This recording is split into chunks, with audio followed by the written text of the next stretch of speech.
తెలంగాణ సమాజానికి నీళ్ళు అనేవి ప్రాణప్రదాయిని.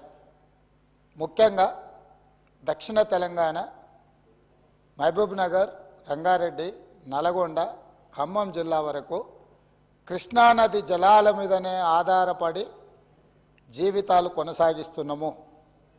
మహబూబ్ నగర్ జిల్లా 10 లక్షల మందికి పైగా వలసలు పోయి తట్ట పని, పార పని, మట్టి పని, బొగ్గుబాయి, ముంబై లాంటి వలసలు పోవడానికి కారణము 2009లో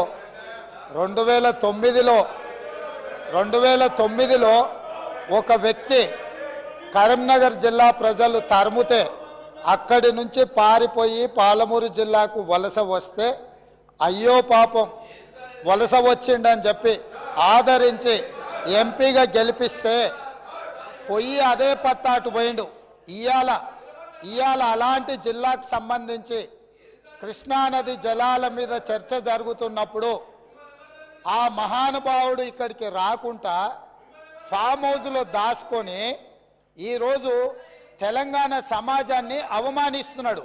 ఇంతకంటే కీలకమైన అంశం ఈ తెలంగాణ సమాజంలో ఏమైనా ఉందా అధ్యక్ష? మీరు చెప్పండి. మీరు కూడా వికారాబాద్ జిల్లా కరువు ప్రాంతం నుంచి వచ్చిండ్రు కదా.